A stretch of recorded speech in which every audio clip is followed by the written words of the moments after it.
Bienvenidas y bienvenidos a su programa Ya lo dijo la Corte, en el cual analizamos las sentencias más importantes, los fallos emblemáticos del máximo tribunal de la República. Y en esta ocasión vamos a comentar el amparo en revisión 453/2015, que nos permite entender y reflexionar sobre el alcance del concepto de violaciones graves a los derechos humanos, sobre quiénes son las autoridades que pueden conocer de solicitudes de acceso a la información, cuáles son los límites en nuestro derecho a saber alrededor de estos sucesos trágicos, por supuesto, sucesos que conmueven a la opinión pública mexicana y que infortunadamente han sucedido. No son casos teóricos, no son imaginaciones, son hechos de la realidad. Ahí están y, por supuesto, la Suprema Corte tiene que hacerse cargo de estos terribles sucesos para entender bien el alcance, la dimensión, los temas que aborda la sentencia. Le doy la bienvenida a Jesús Rojas. Jesús,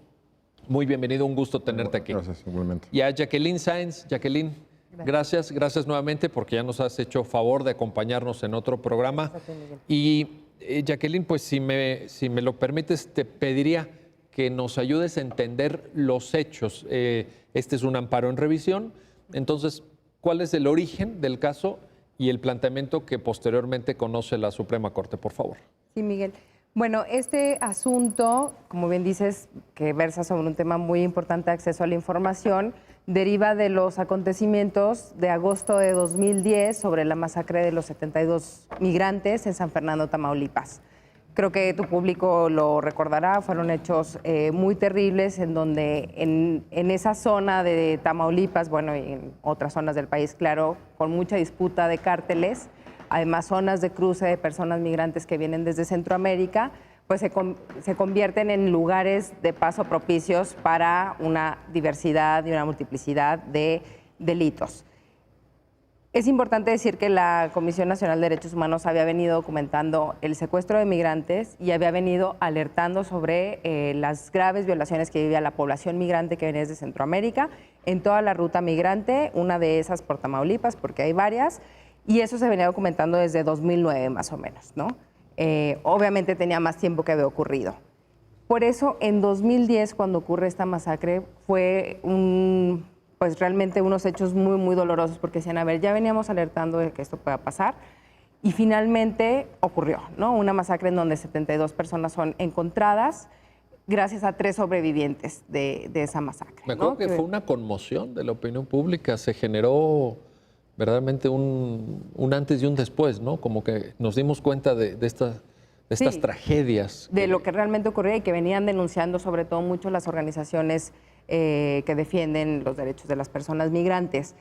A partir de eso, obviamente, hay una dificultad para investigar los hechos, ¿no? Una dificultad porque, pues, por supuesto que hay una cierta colusión de autoridades y eso ocurrió gracias a esa colusión en lugares en donde es muy complicado la realidad y la cuestión de la violencia, ¿no? Pero además, tomemos en cuenta que son migrantes que muchas veces no denuncian los hechos. Bueno, su familia está en otro país, ellos mismos durante el tránsito para llegar al norte, pues ellos no denuncian tampoco, ¿no? Entonces era un tema como muy olvidado. Están muy en una situación, diría Jacqueline, de alta vulnerabilidad, ¿no?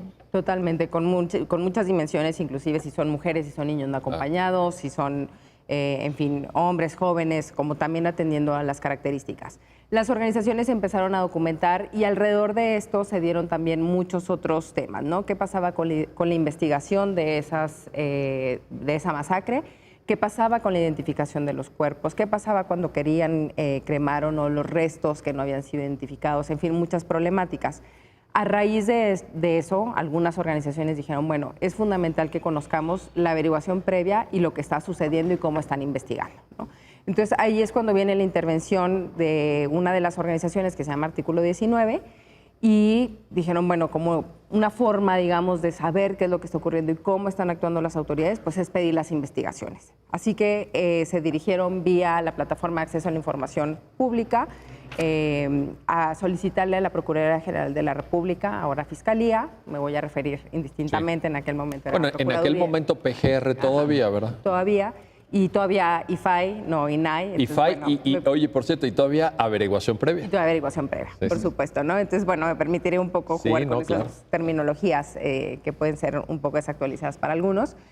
Y lo que hace esta organización es decir, bueno, te solicitamos, Procuraduría, que nos entregues una versión pública de las investigaciones, porque esto se trata de graves violaciones a los derechos humanos y como es una grave violación a los derechos humanos, si bien por ley las averiguaciones previas se consideran reservadas porque se puede poner en peligro las investigaciones, porque hay datos personales, porque hay un sinnúmero de cuestiones que, digamos, se ha estimado que hay una excepción a esa reserva, pues se da una excepción a la excepción, que es que en graves violaciones o en delitos de lesa humanidad tú tendrías que hacer públicas esas investigaciones. Entonces te pido esa averiguación.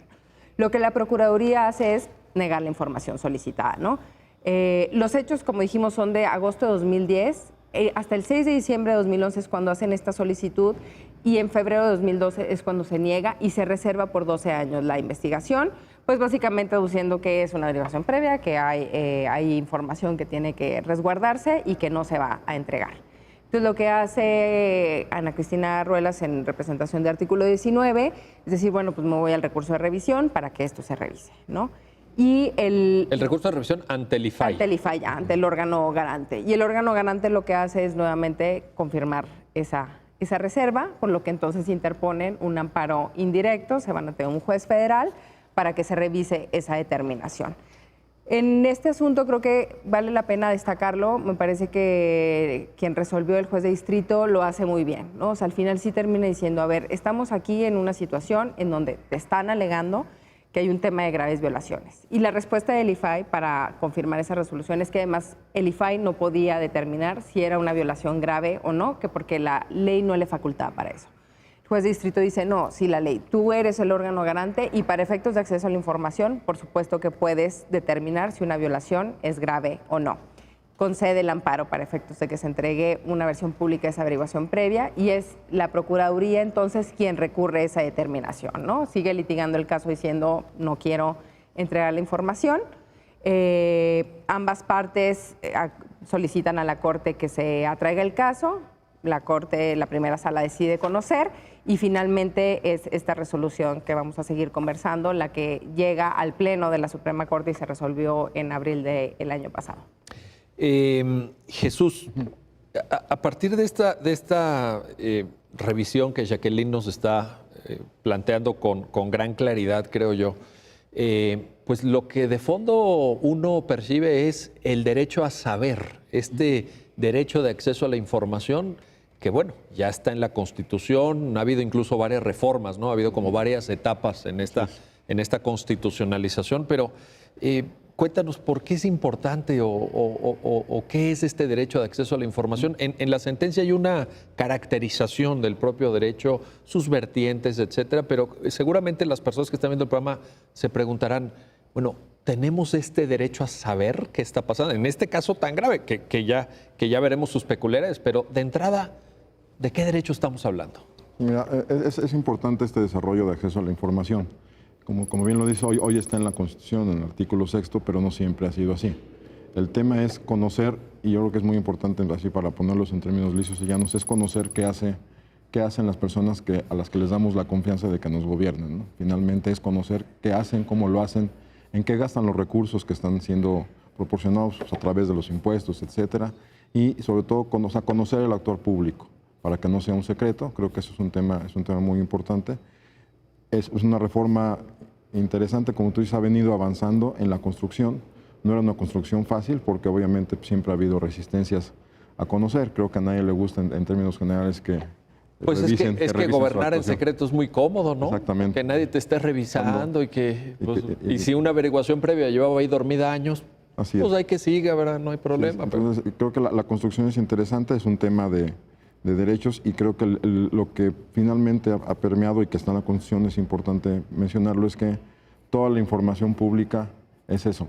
La información en manos de una autoridad pública se vuelve pública. ¿Quiere decir esto, Jesús, que entonces cualquier persona lo puede pedir? Así es, eso es importante, es un punto importante aquí también como parte, nada más como aquí ya no se discutió, pero el tema también en la construcción fue quién tiene derecho a solicitar la información. Hoy día, quien tiene derecho, cualquier persona puede solicitar la información, incluso la petición no tiene que ser una petición en la que te identifiques plenamente, en la que digas, Jesús Rojas quiere la información, puedo hacer una solicitud con un nombre, puedo poner solicitante anónimo, un sobrenombre, mi nombre, etc. Oye, Jesús, aunque no tengas relación con el caso, este caso sucedió en Tamaulipas, pero alguien de Chihuahua o alguien de Yucatán. Claro que sí, sí podría. Sí podría. Ese es precisamente el principio de máxima publicidad y que también sea accesible esa información. Si le pones una traba, pues el principio de máxima publicidad se empezaría a ver limitado. ¿Máxima publicidad es un principio que rige este derecho? Sí, así es, máxima el derecho a la información. Y pues creo que eso es importante también. Otra cosa importante es ver cómo se construyó la autonomía y las facultades con las que cuenta hoy. Bueno, hoy es el Instituto Nacional de Acceso a la Información, el IFAI, ver cómo se construye.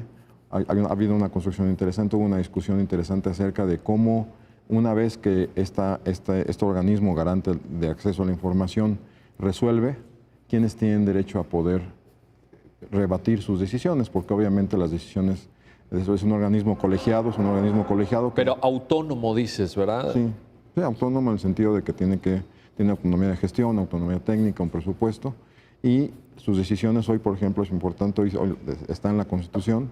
Hubo una discusión grande acerca de cuál era la naturaleza de las soluciones. Hoy son definitivas e inatacables para las autoridades que están inmersas. Definitivas, para las autoridades. Autoridades definitivas e inatacables, el particular sí tiene un recurso que es el juicio de amparo. ¿Qué es lo que pasó en este caso? ¿Verdad? ¿Qué es lo que pasó en este caso? Ante una petición de información, la autoridad que cuenta con la información, que en este caso era PGR, clasifica la información. Pues, si platicamos por qué clasifica así su información. Y ante esa ese organismo garante, en este caso negó la información, se acude al IFAI para decir, oye, yo quiero que esa información sea pública o considero que es pública. O sea, estuvo mal clasificada. Mal clasificada, exactamente. Vas con un organismo garante que era el IFAI, y el IFAI en este momento, en esa vez, confirmó la clasificación y contra esa decisión puedes interponer un juicio de amparo y empezar todo tu proceso a través del juicio de amparo para ver si la clasificación o la información se debe considerar reservada o confidencial, etcétera, ¿no? Entonces creo que ese es el camino que ha venido, no ha sido un camino fácil, pero insisto... No, porque fíjate, estás hablando de autonomía constitucional, que también pues hace años no se tenía, ¿no? Así es. O sea, empezó más bien ahí en una estructura administrativa y luego se fue robusteciendo. Estás hablando de quién tiene la posibilidad de solicitar información, pero también de recurrir casos de negativa. O sea, se dice sencillo y a lo mejor aquí en la mesa lo estamos resumiendo, ¿no? Y creo que lo están ustedes planteando con gran claridad, pero esta ha sido una lucha de personas, de organizaciones, de un movimiento en pro de la democratización también. Creo que forma parte de la lógica de democratización del Estado mexicano, porque como decíamos, ¿no? Pues es muy fácil gobernar en secreto. Que nadie te esté viendo, que nadie te esté revisando y que tú administres el Estado mexicano como tú quieras, pero cuando de repente te ponen los focos encima, cuando de repente te están revisando, pues las cosas cambian, pero cambian para bien. O sea, el problema es, el asunto es, ¿tenemos derecho a saber o no? Creo que es el sentido del fallo, ¿no? También creo que está inmerso esa... Sí, está inmerso el tema de transparencia y rendición de cuentas, que finalmente es lo que nos hace saber cómo, una vez tomada una decisión, cómo se tomó y para qué sirvió la decisión y qué efectos está teniendo la decisión. Eso es importantísimo. Ahora, en esta lógica, Jacqueline, que Jesús nos está planteando, en la sentencia también se analiza, siguiendo jurisprudencia interamericana, por cierto, porque ahí la Corte Interamericana ha abierto brecha, una dimensión individual del derecho de acceso a la información, ¿no? Es decir, a mí me interesa saber tal cosa o digamos, alguna persona en lo individual, pero también una dimensión social. Creo que hay estas dos vertientes. ¿Nos puedes platicar algo al respecto? Es importante también clarificar que además de que cualquier persona puede pedirlo, hablando de esta dimensión individual, no tienes que justificar por qué necesitas saber. No tiene que haber una respuesta, una justificación del solicitante de por qué es pertinente pedir esa información. O sea, si la autoridad te dice, oiga, pero usted, ¿por qué viene a pedir esto? ¿O a usted qué le importa? ¿A usted por qué de pronto está interesado en esto? Exacto. No hay una necesidad de justificar ahí. O sea, eso es importante. Eso no te lo pueden preguntar, ¿no? Eso no te lo pueden preguntar o no te lo pueden negar con base en una cuestión de este tipo. Decir, es que no me justifica. Y si la autoridad te dice, ¿y para qué lo quiere? ¿para qué lo va a usar? Tampoco. Tampoco.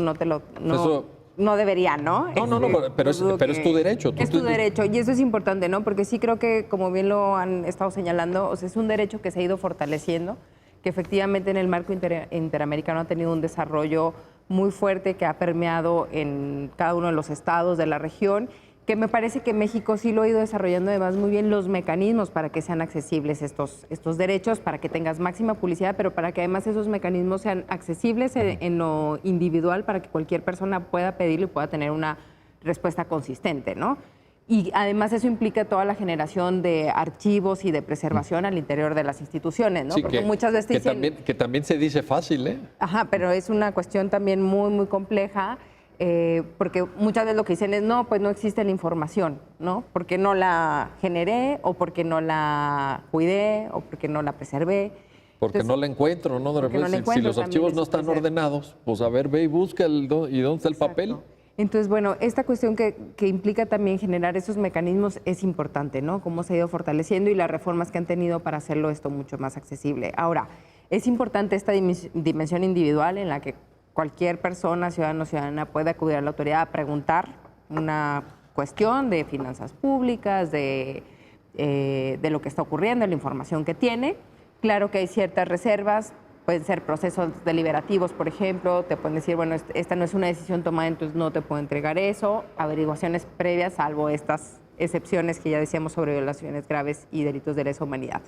Pero han hablado mucho de la dimensión colectiva, también en un sentido democrático, como ya lo apuntabas, y creo que eso se vincula mucho también al derecho a saber y al derecho a la verdad de toda la sociedad, ¿no? Y me parece que ese es el ánimo de esta solicitud que hizo esta asociación, de esta organización, artículo 19, es decir, bueno, hay un derecho colectivo a saber, aunque yo no te tengo que justificar porque lo necesito, sí estoy anotando, ahí estoy puntualizando que en realidad nadie sabemos qué es lo que está ocurriendo con estas averiguaciones, y son hechos que a todos nos perturbaron, que a todos nos indignaron, y que a la fecha, más de un año había pasado cuando hicieron la solicitud, pues no sabemos qué está ocurriendo, cómo se están manejando las investigaciones, ¿no? Entonces, por eso también es muy importante esta dimensión colectiva para el ejercicio democrático. Oye, y en este sentido, Jesús, hay una peculiaridad también, está analizada en la sentencia, que es el contenido de las averiguaciones previas en ese sistema, pues todavía del proceso penal inquisitivo mixto, que ahora pues se traslada a las carpetas de investigación. Pero creo que también hay que darnos cuenta de esto, es decir, el anterior Código Federal de Procedimientos Penales, que es la materia, digamos, jurídicamente que da sustento a esta sentencia, y el ahora Código Nacional de Procedimientos Penales, pues, ¿qué hay en las averiguaciones previas? ¿Cuál es la peculiaridad? ¿Por qué de repente dicen, oye, una averiguación previa, cualquier persona puede, ahí hay un límite, ¿no? Como decía Jacqueline, sí, ¿qué nos puedes decir al respecto? Comentar, si bien hay el principio es de máxima publicidad, también hay cuestiones previstas por la ley que sí ameritan una reserva. ¿Por qué? Porque puede involucrar derechos de terceros, afectaciones a terceros que no saben que su información está siendo compartida. Hay secretos, por ejemplo, el secreto fiduciario, el secreto fiscal, el secreto bancario, el secreto comercial.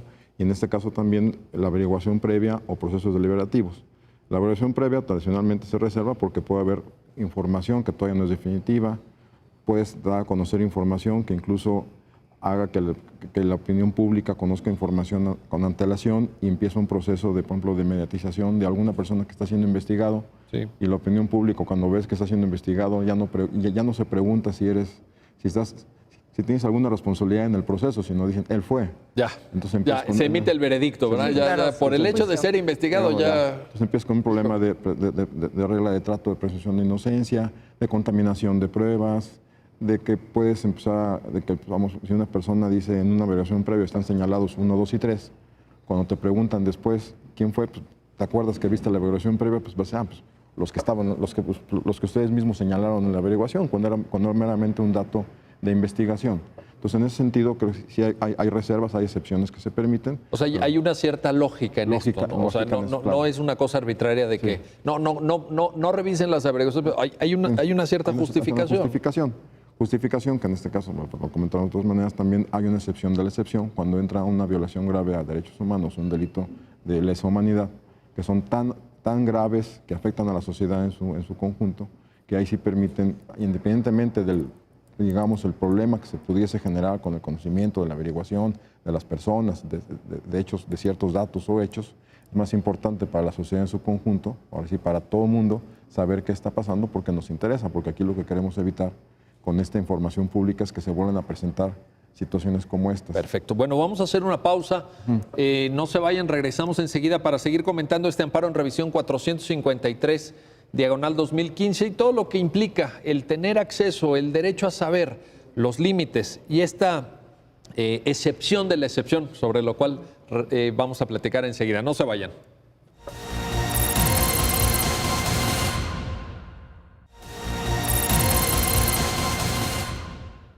Ya estamos de regreso, ya estamos de vuelta en su programa, ya lo dijo la Corte, para seguir platicando sobre el amparo en revisión 453-2015 con Jesús Rojas y con Jacqueline Sáenz.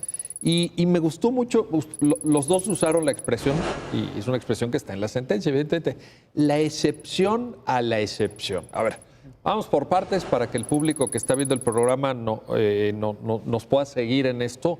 A ver, Jacqueline, ayúdanos a entender. Entonces, la regla general sería: tenemos derecho a saber. Tenemos derecho a saber. Eso lo dice la Constitución. Jesús ya nos caracterizó este derecho, tú también nos ayudaste. Hay limitantes, no es un derecho absoluto. La mayoría de los derechos humanos tiene límites, evidentemente, pero a su vez los límites están limitados, ¿no? Esa sería la excepción a la excepción. A ver, ayúdanos a completar este cuadro. Hay un principio general de acceso a la información, de derecho a saber, que se rige por principio de máxima publicidad. Ahora, ese principio de máxima publicidad, como dices, tiene límites. Esos límites pueden ser vida privada, pueden ser protección de datos personales, ¿no? Y además los límites pues están también regulados por la ley. Entonces, cuando nosotros nos remitimos a la ley sobre acceso a la información, te dicen, bueno, tú puedes clasificar la información, ¿no? No puedes como que a priori decir esta clasificación es, esta información es reservada, ¿no? Como lo hacen algunas leyes que se han visto inclusive en pleno que dicen, todo lo que tenga que ver con videograbaciones por tema de seguridad pública es reservada. O sea, la ley no puede decir eso, sino que lo tienen que someter a que la autoridad sea la que define si cae o no en algún tema de reserva de la información. Cuando dices autoridad, ¿te refieres a aquella autoridad que conoce de la petición del ciudadano? Exacto. Que recibe. La que recibe, a quien le están primero dirigiendo, ¿no? Habría dos niveles. Un primer nivel, tú te diriges a la autoridad a solicitarle la información, que puede ser cualquier autoridad, ¿no? Cada una tiene luego algunos mecanismos, pero en general conoces vía una plataforma de acceso a la información que es accesible en línea o que lo puedes hacer si no por escrito directamente. Dices, quiero conocer esta información. La autoridad entonces es la que caso por caso tiene que decidir si se está o no frente a una información que se puede entregar o que estaría sujeta a una clasificación. Clasificar la información significa justificar por qué no podrías entregarla en un determinado plazo y bajo qué motivos, ¿no? Puedes reservarla por un determinado tiempo y por ciertos motivos. Por ejemplo, decíamos ahorita, porque es un proceso de liberación, o puede ser, por ejemplo, que digas está clasificada porque se refiere a datos personales, ¿no? Y los datos personales no tienen una temporalidad, sino que son datos personales que inclusive pueden ser sensibles en aquella esfera más íntima de la persona. Porque puede haber clasificaciones en función del tiempo también, es decir, ¿no? Ahora que, sí, creo que alguno de ustedes mencionaba 12 años, bueno, ajá, o mientras subsistan los hechos que justifican la limitante al acceso, etcétera. Exacto. Pero en caso de datos es permanente, ajá, datos personales. Sí, no hay, o sea, es información que es confidencial, ¿no? Y ahí entran esas distinciones. Yo te la clasifico y te la puedo clasificar como reservada o te la puedo clasificar como confidencial porque hay datos personales y esos no serían de conocimiento público porque se pretende pues ahora sí que proteger la esfera personal, íntima de la persona, ¿no? Nombre, dirección, teléfono, aspectos médicos inclusive, en fin, una gran variedad de datos que son considerados así confidenciales. Entonces, tenemos un artículo en la ley que dice, bueno, estos son los motivos por los que podría reservar. Y siempre tienes que hacer una prueba de daño, o sea, decir por qué... Una prueba de daño. O sea, decir por qué entregártela sería más gravoso que abrir esa información al público. Jacqueline, ¿eso se parece a la ponderación de la que hablaba Jesús?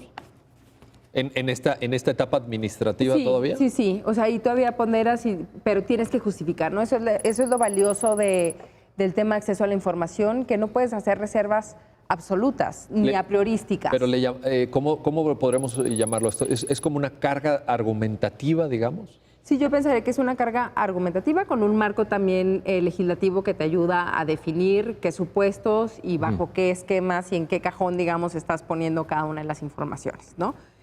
Y entonces dicen, no será reservada todas estas, y ahí es en donde viene, ¿no? Será reservada la información de las averiguaciones previas. ¿Por qué? Por lo que ya apuntaba también Jesús, pues porque es información delicada, es información que podría poner en riesgo el éxito de las investigaciones, y pues sí hay en realidad un interés en preservar esa información y en mantener la reserva, ¿no?, de esa información.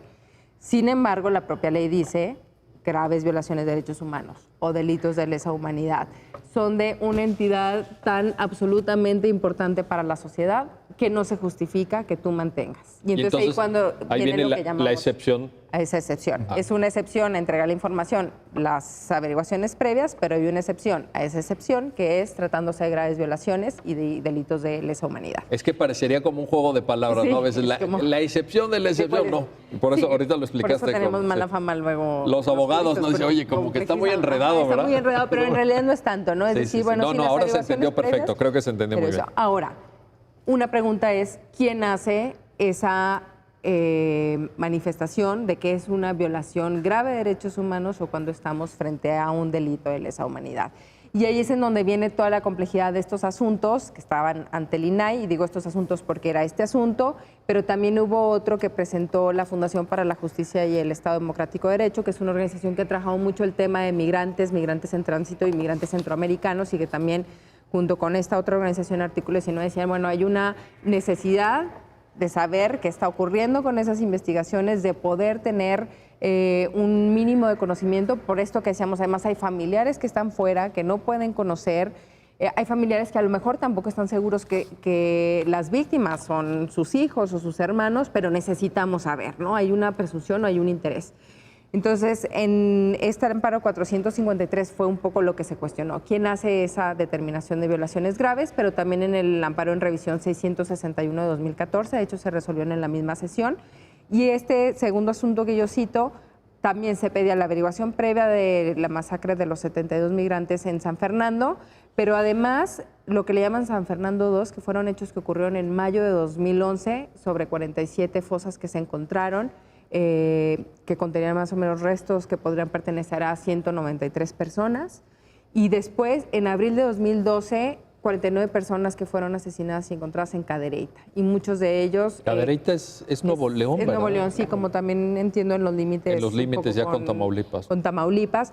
Entonces decían, a ver, aquí está ocurriendo algo que es generalizado, ¿no? Están ocurriendo masacres en contra de población migrante y también población seguro local y mexicana, pero en un contexto de mucha violencia que no se está atendiendo. Casi una zona de guerra, ¿no? Exactamente, ¿no? Y esto creo que es importante porque nosotros vemos la dimensión, ¿no?, de las víctimas, 72 migrantes en agosto de 2010, más 193 personas en mayo de 2011, más 49 personas en abril de 2012. Dices, ya por el número te suena intuitivamente a que es una violación grave de derechos humanos, que necesitamos saber qué es lo que está ocurriendo y necesitamos documentar y tener un mínimo conocimiento de las investigaciones.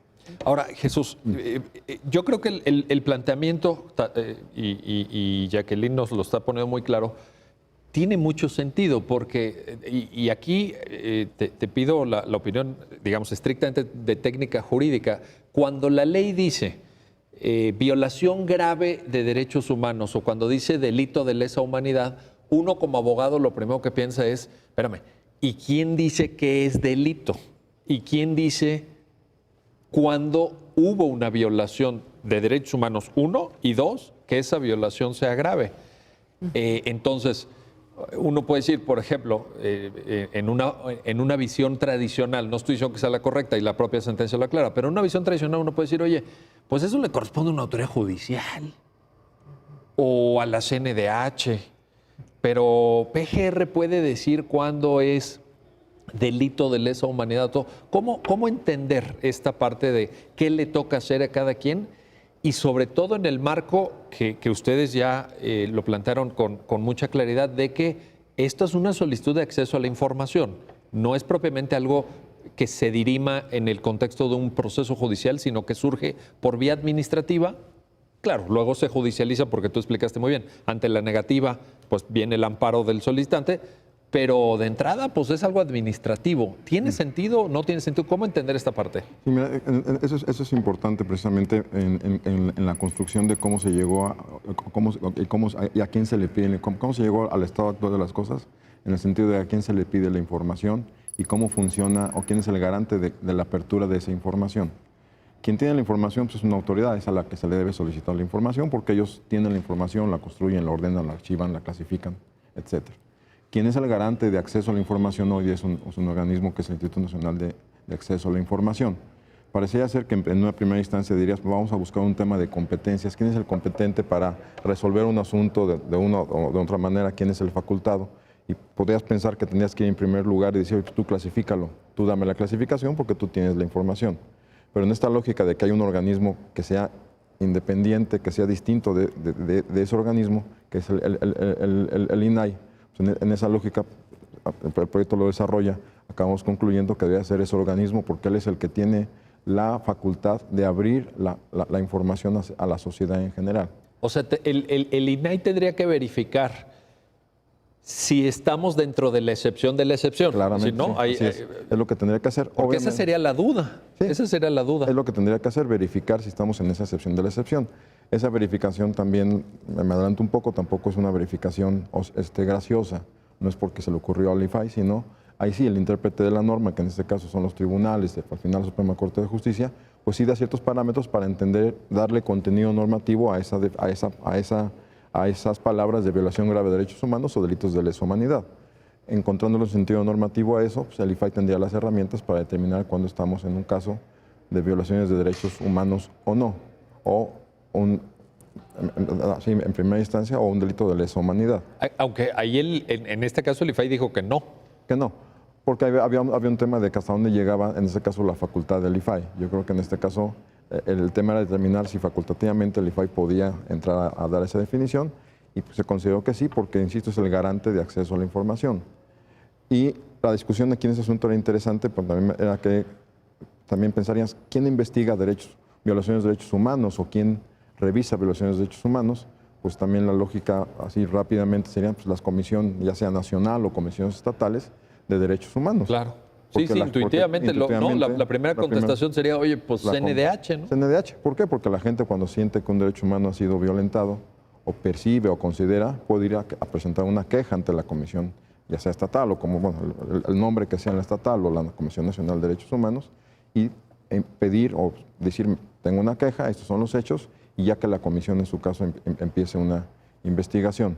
También había esa discusión, pero el único, bueno, también en el tema es, sí, nomás que la comisión tiene otra vocación, otra formación, es un organismo que no es un organismo jurisdiccional, no dirime controversias propiamente dicho, investiga, al final sus recomendaciones son eso, recomendaciones, que tiene otra forma de trabajar, es el peso, el propio peso de la recomendación le da fortaleza a la comisión, pero no es un órgano jurisdiccional o un órgano que tenga una facultad para decidir aquí pasó algo o no pasó algo. Investiga si pasó y ofrece una solución o una recomendación. En el caso del IFAI sí puede revisar el acceso a la información y puede ofrecer una definición que al final del caso es, después de un proceso judicial, se vuelve una solución definitiva para toda la sociedad y ya inatacable y que pues, ya nadie puede poner en tela de juicio que la información se tiene que abrir, ¿no? Entonces, con base en criterios objetivos le damos contenido a que es una violación grave de derechos humanos. ¿Y quién es el organismo? Pues el IFAI. ¿Por qué? Pues porque él tiene la facultad de controlar el acceso a la información. Si controlas el acceso a la información y cualquier reserva se discute entre ellos, esta es una apertura a una reserva de la información. ¿Quién tiene las herramientas? Pues el IFAI. A ver, Jacqueline, Jesús nos está poniendo un tema ahorita en la mesa enormemente relevante, porque esa fue la definición que la Corte da en la sentencia. Ahora sí que ya lo dijo la Corte, ¿no? Como se llama el programa. Déjame ahora traerte a poner a tu consideración esto. En este punto Jesús nos aclara, ¿a quién le corresponde? Al IFAI. O sea, no hay de otra. Ahora, ¿cómo saber en estos lineamientos, que ya también Jesús lo mencionó, en esta suerte de parámetros que la propia sentencia ofrece, ¿cómo saber cuándo se surte o cuándo se toma cuerpo esta excepción a la excepción? En otras palabras, ¿cuándo estamos ante una violación grave? Ahí la sentencia dice, bueno, Sí. puede haber elementos cualitativos, cuantitativos, etcétera, pero es importante saber eso porque ya con la definición que Jesús nos refiere, ok, es el IFAI. Ahora, el IFAI le entra y estudia y analiza y argumenta sobre qué bases. Sí, el IFAI lo va a hacer sobre una base que no se está pronunciando y no está adelantando un criterio de tipificación penal, ¿no? Es decir, no está adecuando esos hechos a un delito específico porque no es su función y esa era parte de la preocupación. Porque PGR decía, bueno, pues, o sea, aquí qué sucede, ¿no? Sería casi como, aquí diríamos adelantar criterio, ¿no? Casi como si yo tuviera que estar aceptando en términos de una investigación qué es lo que sucede y cuál fue el delito y todo. Y lo que le dicen es, no. Para efectos de acceso a la información, tú no haces una adecuación típica, tú no defines qué delito es el que está sucediendo, pero lo que tienes que definir es que hay una violación grave de derechos humanos que tiene que ser conocida. Ahora, esa violación grave de derechos humanos, como decía, la puedes establecer mediante criterios cualitativos o cuantitativos, siguiendo parámetros que la propia Corte Interamericana ha definido para saber que estamos ante una violación grave, ¿no? Con esa determinación de gravedad. Y lo que básicamente retoma el proyecto de un asunto que ya se había visto también en la sala, que es el amparo en revisión 168 de 2011, en donde habían tenido más o menos que determinar un tema parecido, pero era sobre acceso a copias y acceso a la investigación del caso Rosendo Radilla, ¿no? En aquel entonces, en el marco ya de una sentencia de la Corte Interamericana, donde además ya sabías que había habido una grave violación. Y ese es un punto interesante, ¿no? O sea, para efectos de la información no te pueden vincular a que tengas una determinación de otro órgano que haya dicho que es grave violación. O sea, no te pueden vincular a que tengas una recomendación de Comisión Nacional, no te pueden vincular a que tengas una sentencia de la Corte Interamericana o inclusive una sentencia judicial en nuestros órganos internos, porque eso sería estarte limitando siempre el acceso a esa información si la quieres sujetar a que tengas esa clasificación por alguien más. Por eso el INAI lo puede hacer. Pero fíjate, esto que mencionas es muy importante, esto creo que tiene la máxima relevancia porque ahorita estamos hablando, y bueno, el caso lo amerita y la propia sentencia va por ahí, estamos hablando del supuesto, de esa excepción a la excepción que consiste en el supuesto de violación grave a los derechos humanos. Pero ¿qué pasa con el otro supuesto que también está previsto en el artículo 16 del Código Federal de procedimientos penales de delitos de lesa humanidad? Porque también ahí en una interpretación, digamos, un tanto formalista, un tanto clásica, diría, a ver, dice ahí delitos de lesa humanidad, delitos, ¿quién lo determina? Pues la autoridad judicial. En términos del artículo 21 de la Constitución, pues ¿quién dice cuándo se cometió un delito, cuándo no se cometió? Una autoridad judicial después de haber seguido el debido proceso, etcétera, ¿no? Exacto. Esa partecita no ha sido objeto de pronunciamiento de la Corte. Yo creo que es muy pertinente la observación que haces, ¿no? A mí me parece, a ver, tenemos los parámetros para definir que es una violación grave, en las cuales los delitos de lesa humanidad serían graves, pero tendrían una particularidad, ¿no? En violaciones graves lo que dicen es, esos criterios cualitativos tienen que ver con la trascendencia social, ¿no? Y es en función de cuestiones medibles, ¿no? Que pueden ser la intensidad, la generalidad, la frecuencia, la prolongación en el tiempo. Y ahorita di un contexto sobre el número de migrantes que fueron encontrados, el número de eventos también que se dio, ¿no? Entonces yo creo que había elementos para poder establecer también bajo criterios cuantitativos, y bajo criterios cualitativos debe tenerse alguna característica o dimensión específica, una multiplicidad de las violaciones, una especial magnitud o naturaleza e inclusive una participación del Estado o de sus agentes o por la quisiencia de estos, ¿no? Porque permiten que eso ocurra. Entonces, todos estos elementos yo creo que están muy presentes en las masacres de las que estamos hablando, en esos dolorosos hechos, y en donde también estamos viendo que hay hechos que están ocurriendo en contra de un grupo, ¿no? Y eso tendría que también atenderse de manera particular. Ahora, en delitos de lesa humanidad, insisto, no hay un pronunciamiento como tal en ese supuesto específico, pero pues sí tienes un marco internacional que te ayuda a definir cuáles hechos podrían constituir eso, ¿no? Y a mí sí me parecería importante que no tendría que sujetarse a un pronunciamiento específico de una sentencia firme, porque eso entonces limitaría la posibilidad de conocer en una averiguación previa o en un momento mucho más inicial qué es lo que ocurre, ¿no? Entonces sí creo que sí sería desnaturalizar ese acceso a la información de todas las sociedades. En este caso, Jesús, creo que la duda, pues no, o sea, 72, independientemente de lo que después se supo, porque vinieron estos procesos que Jacqueline refiere, pero 72 personas, se afectó el derecho a la vida, o sea, el efecto sobre las familias, que además situaciones de alta vulnerabilidad, la familia sin saber, en otro país, sin conocer el sistema jurídico mexicano, sin saber incluso, me imagino yo, a quién dirigirse, ¿no? Imaginemos una familia en Honduras, uno de los miembros de la familia sale en una caravana migrante o sale enganchado seguramente por traficantes de personas y de repente no hay noticias, pasa una semana, pasan 2 semanas, pasan 2 meses, la angustia que se vive en ese núcleo familiar, la duda de qué habrá pasado. Oye, ¿por qué no llamamos o por qué no buscamos? Oye, ¿a quién llamamos? Oye, ¿a dónde buscamos? Aquí no había mucha duda, ¿no, Jesús? ¿Tú cómo lo aprecias? Pareciera que no, pero bueno, siempre recuerda que en el derecho todo luego es opinable, pero claro que no hay duda. Yo creo que lo importante es fijar, o que la Corte en este caso, y con los criterios de la Corte Interamericana, se fijen criterios para que los operadores que tienen que aplicar la ley y tienen que revisar tengan parámetros objetivos, que no tampoco sea nada más una ocurrencia. Mencionaste si se podía hacer 1,72, ojalá que no fuera ni uno. Ojalá que no fuera ni uno, bien dicho. Pero el tema sería que los parámetros permiten que con un criterio objetivo se pueda fijar en qué casos se consideran violaciones de derechos humanos o no. Y también, y algo importante que quisiera recalcarlo, algo que dijo Jacqueline, y no tener que esperar una determinación de un tercero para saber cuándo estamos ante una violación. Creo que la sentencia sí es una distinción que creo que es importante acotar. La sentencia sí distingue, dice claramente vamos a distinguir lo que es una investigación judicial a un acceso a la información. La investigación judicial la dirige o la arma el Ministerio Público, las policías, etcétera. El acceso a la información es ante el órgano garante de la información.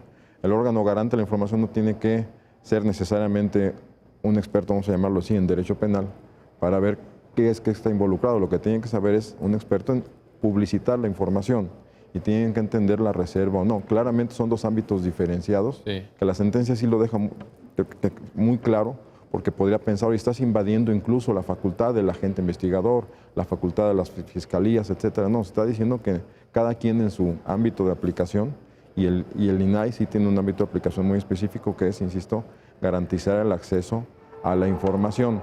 Acceso a la información que ha costado trabajo construir, pero creo que hoy día es muy importante, y hoy día sí, insisto, cualquier persona puede pedir la información prácticamente de casi cualquier cuestión que esté prevista o que esté siendo manejada por una institución pública. Ese tema es muy importante para no decir que estamos invadiendo facultades de alguien más. No, tu facultad investiga, tú busca los responsables, busca la verdad de los hechos, y yo, en los casos que pueda hacer, doy acceso a la información. Muy bien. Bueno, vamos a hacer una pausa, no se vayan porque todavía nos faltan temas, nos faltan reflexiones en el comentario, en el análisis que estamos haciendo de este amparo en revisión 453/2015 del Máximo Tribunal de la República. Regresamos enseguida.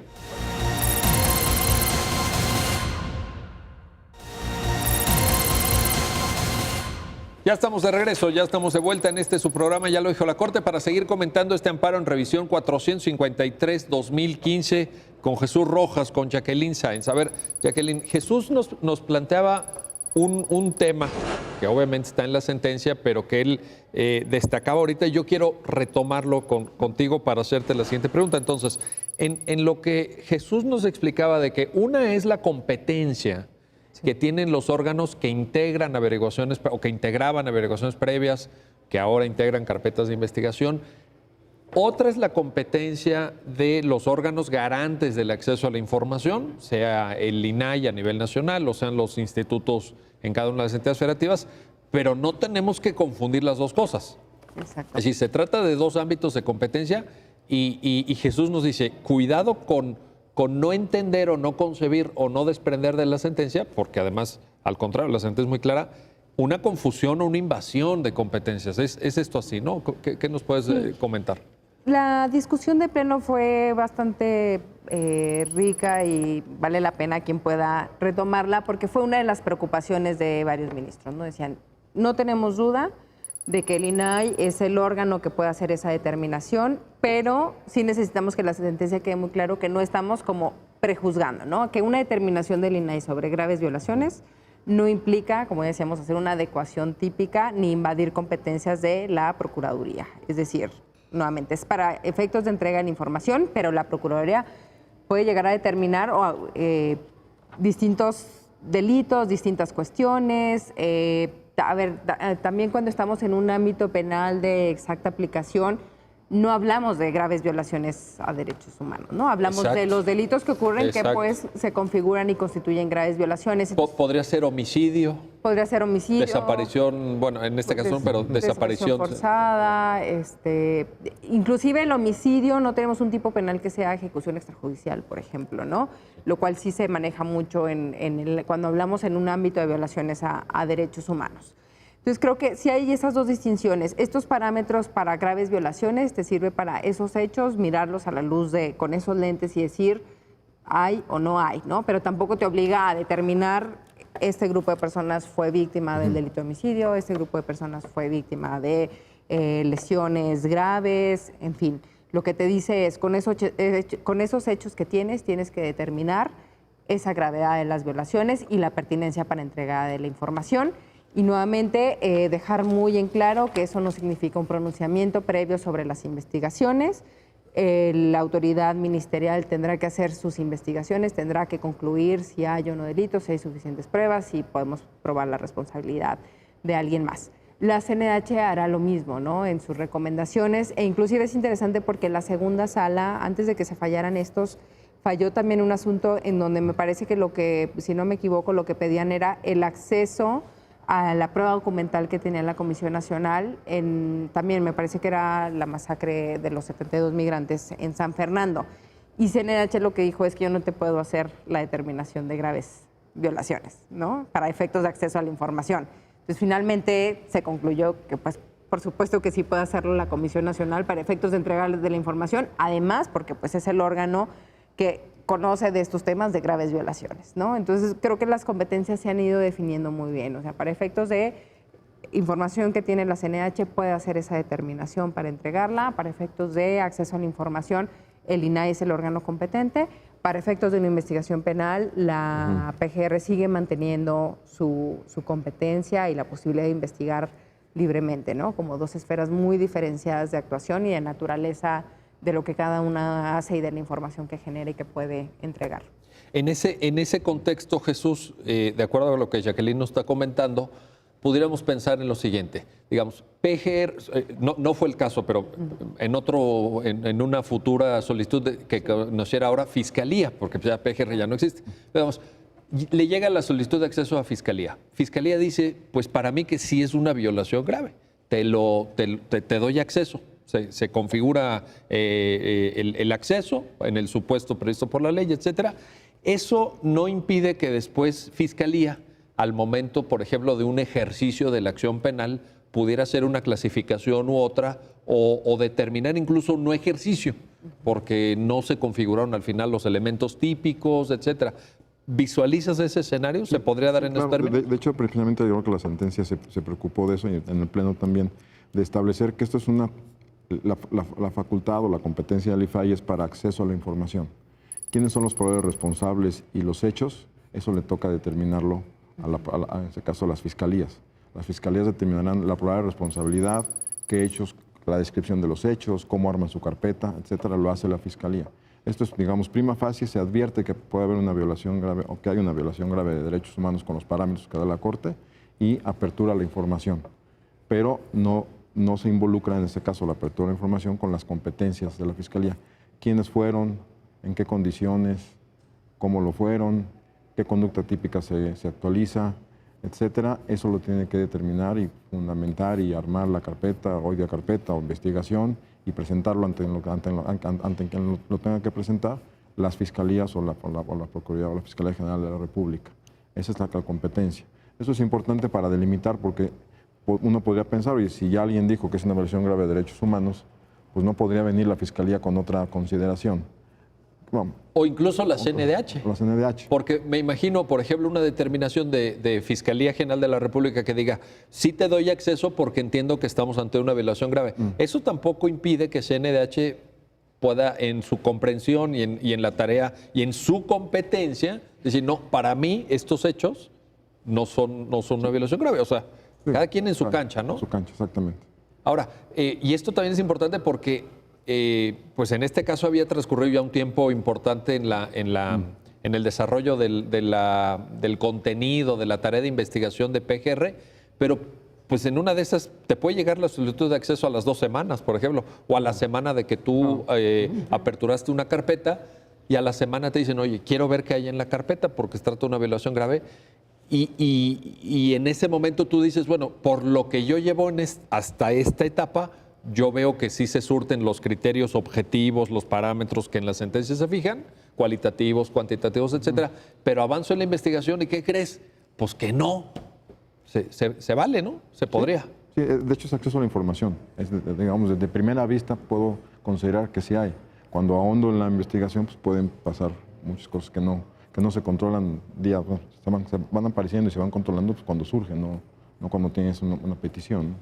Jacqueline, el cuadro que nos queda después de este importante pronunciamiento, que se enmarca en un conjunto, ya muy bien lo señalaste, de pronunciamientos, creo, en la misma dirección de la Suprema Corte, el cuadro que nos queda es, para las personas que están viendo el programa, pues un cuadro muy favorable al derecho a saber, digamos, muy favorable a que la sociedad discuta con libertad, discuta con conocimiento, discuta con bases, porque a veces se especula, ¿no? También en estos casos que de pronto, Jesús lo mencionaba, se vuelven mediáticos, que puede afectar presunción de inocencia, debido proceso. La gente de repente pues se tiende a especular o hay rumores, etcétera, o qué pasó aquí, qué pasó allá, pero la sentencia nos marca una línea de derecho a saber, de una sociedad empoderada, de ciudadanos que tienen información y sobre esa información critican o aportan o cuestionan o ejercen pues un control en el sentido más amplio, un control del poder también, del ejercicio del poder público. ¿Compartes esta impresión? No, lo comparto totalmente. Me parece que es una victoria de las organizaciones que representan a una sociedad más ampliamente. Sí me parece que en el ámbito de la disputa del conocimiento de las averiguaciones previas ha sido un tema muy recurrente, ¿no? O sea, siempre ha habido este tema de, bueno, hay sigilo de las investigaciones, es un peligro que las personas sepan, inclusive las propias víctimas, ¿no? Ha sido también campos de disputa de qué acceso se le da a las víctimas, no se diga a la sociedad en general. Entonces me parece que hay una serie de pronunciamientos que han hecho como una interpretación muy sólida de que sí hay excepciones y sí se puede revisar lo que hace la autoridad investigadora y que es importante hacerlo para efectos también del conocimiento, para efectos de medidas de reparación, para efectos de prevención también y de cómo se exige que esto no vuelva a ocurrir, cómo se conocen en el caso de migrantes además los patrones de lo que está sucediendo y también muchas de las deficiencias de las investigaciones, puesto que no hay una persona que pueda exigirlo porque ocurren en una multiplicidad de circunstancias en donde no tienes a los familiares cerca, en donde no estás seguro de la identidad de la persona que fue encontrada. Entonces, creo que para efectos de la sociedad, de las organizaciones y activistas también que particularmente se dedican a la defensa, en este caso de las personas migrantes, sin duda fue un triunfo esta resolución y el cuerpo de resoluciones que ha venido teniendo la Suprema Corte y eso permite además pues, seguir empoderando, como tú dices, a la sociedad y permitir también litigios como mucho más elaborados para ir ganando terreno, interpretaciones que sean favorables para el derecho a la verdad también de la sociedad.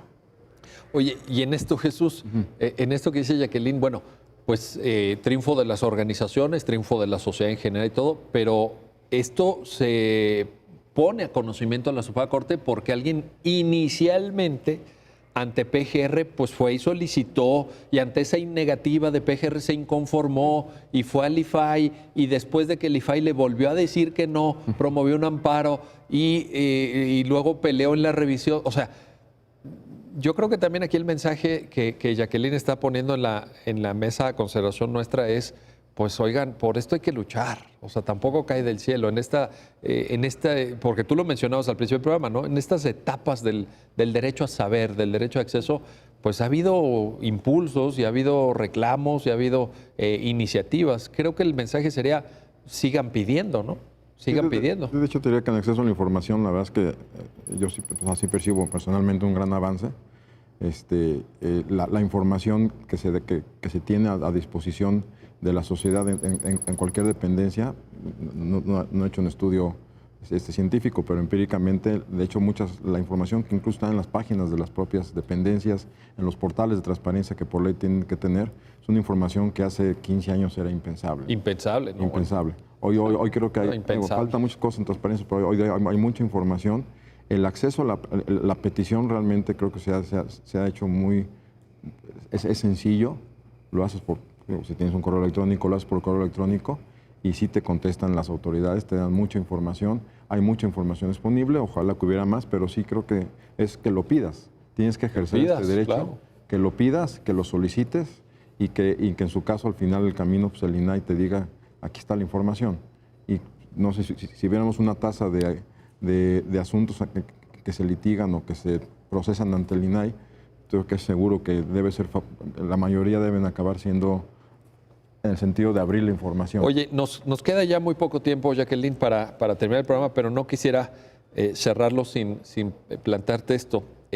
Yo entiendo el comentario de Jesús como una invitación casi, ¿no? Como decir, oigan, pues ahí está, es gratis, o sea, pregunten, ¿no? Pregunten. Pensemos que efectivamente las personas que están viendo y todos, ojalá, en México hacen caso de lo que Jesús atinadamente señala, solicitan, etcétera. Y mi pregunta final sería, ¿las autoridades tienen que tomar en cuenta este principio de máxima publicidad, de máxima divulgación? Está en la sentencia también, pero ayúdanos a entender esto para cerrar el programa. Me parece que, bueno, hay obligaciones de transparencia, que es información que tiene que estar disponible, en este caso en las páginas de las autoridades, ¿no? O sea, es decir, tú te metes y hay información que por sí tienes que saber. Directorios, normativa, en fin, una serie, un marco regulatorio que se tiene, y hay otra que tú puedes preguntar, ¿no? Y que la autoridad tiene obligación de tener y en su caso de entregar si no está sujeta a alguna clasificación. Es por eso la invitación que se hace, ¿no? Para seguir preguntando. Ahora, en esto también muchas veces se entregan versiones públicas y no quería dejar de anotarlo, porque está también creo que un poco ese tema cuando se trata de averiguaciones previas, ¿no? O sea, ¿cuál es la calidad de la información que se entrega? Y no solo una información que da respuesta de manera abierta o general a las inquietudes de quien lo está planteando, sino que tiene que ser también una información de calidad que sirva para conocer, ¿no? En este caso, esa calidad de la información, pues a veces no se tiene si lo que se testa es la gran mayoría de los datos que ahí tienes y que no te permiten conocer lo que quieres conocer. A ver, nada más para quienes están viendo, o sea, te pueden dar de repente un documento, pero que ese documento venga la mitad de la página en negro, ¿no? Así Exacto. testado, o sea, tú no sabes qué dice ahí. Entonces, eso también requiere a veces un recurso de revisión ante el órgano garante para decir, bueno, sí, pero la autoridad me está dando algo que formalmente está dando cumplimiento, pero que materialmente no me sirve para saber, porque no pues, solo veo ¿no? asteriscos y líneas negras, ¿no? A veces en sentencias, perdón, ¿eh? Sí, también. Y es importante que lo anotes, porque creo que es un gran tema, esa calidad de la información. Aquí en el Poder Judicial Federal también tienen que hacer su reflexión sobre los asteriscos, que a veces eso, te lo digo como lector de sentencias, claro. a veces dice uno, híjole, no, o sea... Sí, tendrán que ser mucho más entendibles y legibles, ciertamente proteger datos personales, sin duda, pero sí, efectivamente me tocó llegar a ver notas a pie de página con reserva de información, cuando están citando solamente un amparo que ya se había conocido y que no tiene ningún sentido, ¿no? En mi opinión, la entrega de información por graves violaciones a derechos humanos tendría que ser completa y no una versión pública como... Es que la materia a lo mejor lo amerita en esta reflexión que hacíamos aquí, cualitativamente, cuantitativamente. Exacto. Ahí habría elementos. Bueno, Jesús Rojas, Jacqueline Sáenz, muchísimas gracias. Y gracias a usted que hace posible este programa, ya lo dijo la Corte, en el cual reflexionamos sobre los fallos emblemáticos, las sentencias más importantes del máximo Tribunal de la República. Nos vemos pronto para una nueva revisión de estos pronunciamientos de la Suprema Corte. Hasta pronto.